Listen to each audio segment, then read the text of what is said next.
নলা আছে না, নলা এরম এরম করি এটাতে খাওয়ার কথা কি দারুন। আজকে আমরা আছি AFC রেস্টুরেন্টে, এটা হচ্ছে বড়ানদী পুরাতন বাজার। উনি আজকে খাওয়ার আগে কেন আনলোড করছে আমরা একটু জানবো কাকা। বেশি খাওয়ার জন্য সাধারণত। আনলোডটা কোথায় করতে সেটা তো একটু বললেন না। না, আনলোড করার পর যে আপনার যে পরিশ্রম, আনলোড সাধারণত আমরা যেখানেই করার উচিত সেখানেই করছি। একটু হাসি দেন। AFC রেস্টুরেন্টে আসছেন, আপনি আসার পরে কেমন লাগে আপনার কাছে? এখন কিসের জন্য অপেক্ষা করতেছেন? আমরা অবশ্যই এখন খাবারের জন্য অপেক্ষা করতেছি, সবাই খাবার খেয়ে আবার রিভিউ দিব যে এখানটা প্রিয় দর্শক, আজকে আমাদের সবচেয়ে বেশি খারাপ লাগে যে আমাদের একটা ডিমান্ড ছিল, সেই ডিমান্ডটা হচ্ছে আমরা চেয়েছিলাম নেহারি খাবে, আর না হয় আঙ্কেল আপনি কি যেন খেতে চেয়েছেন? আমরা আসলে নেহারি খাইতে চাইছিলাম, কিন্তু বেশ কয়েকটা জায়গায় যাওয়ার পরও আমরা সেটা পাইনি। আমরা আসছি ভাই অনলি খাওয়ার জন্য। আমাদেরকে সেই বড় মানিকা নিয়ে এত রাতে আবার ফিরে আনছে আমাদেরকে বড়ানদী বাজারে। ওই যে একটা কথা আছে, রাজা কি খায় ঘি খায়, না পাইলে আর বললাম না। অত্র এলাকার সবচেয়ে বড় খাদের শ্রেণীর অন্যতম নেতা মোহাম্মদ হাদিসুর রহমান মুন্না কিছু বলবে। হাবিবুর রহমানের সাধক বানাইলা কিভাবে কত? আমি অপেক্ষা করতেছি খানার জন্য। এই যে আমি তো খানা লাদেন বলতেছেন না, খানা মনে হয় খুবই টেস্ট হবে এর জন্য। বাট আমার কাকার একটা ডিমান্ড ছিল যে নেহারি খাবে, মানে এই নলা আছে না, নলা এরম এরম করি এটাতে খাওয়ার কথা কি, কিন্তু ওটা পাইলেন না। তো এটা ভেরি ব্যাড লাক আমাদের জন্য, এই জন্য এটা পাইলেন না। এই আফসোসটা একটু লাইক এখানে শেয়ার করেন।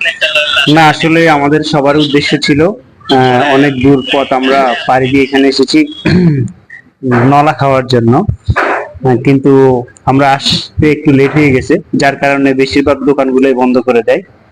আমরা খাইতে পারি নাই। এখন অবশেষে তেহেরি খেয়ে বিদায় নিতে হবে এখান থেকে। যাই হোক, আমরা অন্য সময় আসি, আমাদের ইচ্ছা অবশ্যই পূরণ করবো। কাকা হয়তো আমাদেরকে আরেকটা ট্রিট দিবে, এরকম কোন একটা ওয়াদা আমাদেরকে দিবে আমরা আশা করি। আসলে আমরা তো নাজিম খানের সাথে আসি, সে সে যে রেস্টুরেন্টটাকে নিয়ে অনেক কিছু বললো। আসলে আমরা বিনিময়ে এখান থেকে আসলে কোনো ডিসকাউন্ট বা কোনো কিছুই, আমাদের কোনো বেনিফিট নেই। কোনো ডিসকাউন্ট ছাড়াই আমরা আসলে এখানে আসছি। এখানে আমাদের নাজিম খান খাবারগুলো রিভিউ দিবেন সামনে, ডিসকাউন্ট ছাড়া। আমাদের রেসপন্স করতেছে আমাদের এই আঙ্কেল, করতেছে রায়হান আঙ্কেল। দর্শক, অনেকে হয়তো মনে করবেন যে আমরা 5টা লোক এখানে এসে AFC রেস্টুরেন্টে এত ইয়ামি খাবার আমরা খাবো, বাট এটার বিল দিবে কে? আমাদের এই আঙ্কেল দিবে। আঙ্কেল, এই যে বিলটা দিতে আপনি কেমন ইন্টারেস্ট? অবশ্যই আপনারা বড় ভাই মানুষ, সিনিয়র মানুষ, আমি জুনিয়র, অবশ্যই আমি দিতে ইন্টারেস্ট। বাট এটা আমার উপর একদম অবিশ্বাস বলা চলে, আমি জুনিয়র মানুষ। আমাদের এখানে আজকে আমাদের যে পার্টি, মোটামুটি ছোট একটা পার্টি, মিনি পার্টি, এই পার্টির আজকে পুরোপুরি স্পন্সর করতেছে আমাদের ছোট ভাই রায়হান। ও আসলে বারবার রিকোয়েস্ট করছে যেন না বলি, বারবার রিকোয়েস্ট করতেছে যেন না বলি আমরা, কারণ রায়হান আমাদেরকে ব্যক্তিগতভাবে খাওয়াইতেছে। এটা শুনলে বাকি সবাই তো তাকে ধরবে যে তাদেরকে সে যেন খাওয়াইতে হয়। তো সবকিছু মিলে আমাদেরকে না করা সত্ত্বেও আমরা আবার সত্যবাদী লোক, এজন্য কথাটা লুকায় রাখতে পারিনি, এই জন্য বলতেছি যে এই জন্য রায়হানকে অসংখ্য ধন্যবাদ। আজকে আমাদের সম্পূর্ণ খাবারের যত স্পন্সর, সকল দায়িত্ব রায়হানের হাতে। রায়হানকে ধন্যবাদ দিয়ে ছোট করব না, সে এমনি ছোট হয়ে রয়েছে আমাদের থেকে। আর অন্যদিকে হচ্ছে সে ছোট, কিন্তু আমাদের চেয়ে মনে হয় হাইটে অনেক লম্বা, মানে বড়।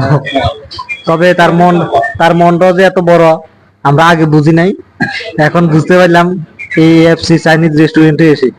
কারণ উনি আসা মাত্রই বলছে যে সমস্ত ভরণ পোষণ রায়হান সাহেব করবে। তো সেই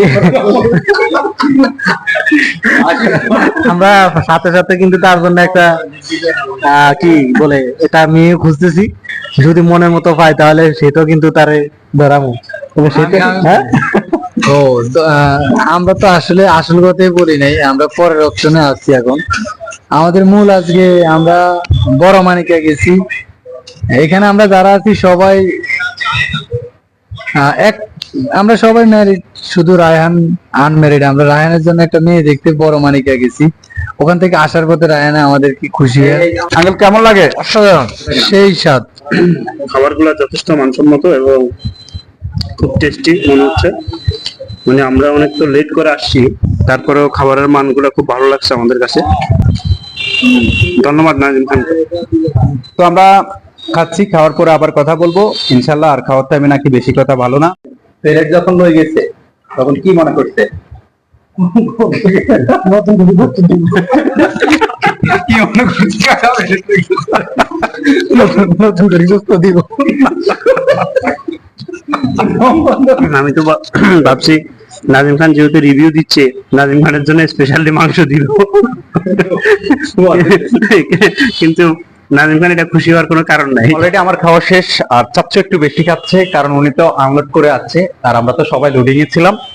আর এখানে আমরা সবাই অনেক এনজয় করে খেয়েছি, বাট একটা কমপ্লেন ছিল এই সদীপ স্যারের যে গোস্ত নাকি কম দিছে। গোস্ত কম দিছে? আমার মনে হইলো এখানে তেহারিতে, ফুল প্লেট তেহারিতে যে পরিমাণ মাংস থাকার কথা একটু কম হয়েছে। না আসলে যে সুজিত ভাই যেটা বলছে আর একটু বেশি হলে মেবি স্ট্যান্ডার্ড হইতো। আমার কাছে মনে হচ্ছে যে সব ঠিক মতোই আছে, তবে আপনাদের চাহিদাটা বেশি ছিল, তার জন্য আপনাকে কম মনে হইতেছে। এ তো আমাদের এই এএফসি রেস্টুরেন্ট, এটা হচ্ছে ওয়ারানদী বাজার, ভোলাতে একেবারে পুরাতন বাজারে। আমরা নেক্সট ইয়ার আরো ভালো করে চেষ্টা করব। আপনাদেরকে তো আমরা সন্তুষ্ট করতে পারিনি, জন্য আমরা আন্তরিকভাবে দুঃখিত। তো আপনারা যদি নেক্সট আসেন ইনশাআল্লাহ আমরা ভালো করার চেষ্টা করব। আজকের জন্য আমরা দুঃখিত। তো আমরা এখানে অনেকগুলো ফানি টাইপের কথা বলছি যে আসলে ওভারঅল সবকিছু মিলিয়ে এখানে আমরা যেটা খেয়েছি এভরিথিং ইজ ফাইন, সবকিছু ঠিক ছিল। বাট একটু আপনাদেরকে এন্টারটেইনমেন্ট করার জন্য, মানে বিনোদন দেওয়ার জন্য আমরা অনেক কিছু বলেছি। Please don't take it serious, সেগুলো সিরিয়াস ভাবে নেবেন না, জাস্ট এনজয় ভাবে নেবেন, একটু বিনোদনমূলক ভাবে নেবেন। আর আমাদের এক ভদ্রলোক, উনি একেবারে অনেস্টলি স্পিকিং উনি বলেছে যে আমাদের যে একটা ডিমান্ড ছিল, যে একটা চাহিদা ছিল গোস্ত, যারা আমরা একবার হাঙ্গারিয়া ছিলাম, মানে ক্ষুধার্ত, ইয়াগো ফ্যাট ভরার মতো হয় নাই, তার জন্য বলছে। বাট উনি যেহেতু অ্যাভেলেবেল প্রতিদিন নাকি গোস্ত মোস্ত খায়, এলাই বলছে ঠিক আছে নাকি এটারই ঠিক আছে। আমাদের খাওয়া দাওয়া শেষ, আমরা এখন চলে যাব এএফসি রেস্টুরেন্ট থেকে। বাট ওরা আমাদেরকে ফ্রি খাওয়াইছে, বিল টিল দেওয়া লাগবে না, এই যে এখন আমরা চলে যাইতেছি। নাজিম খানের আঙ্কেল মানে আমাদের সবাই সম্মানিত যে নোমান ভাই, ওনারা আবার কোথাও গেলে আনলোডের আবার প্রভাবটা বাড়ে। স্টোর আনলোড দিত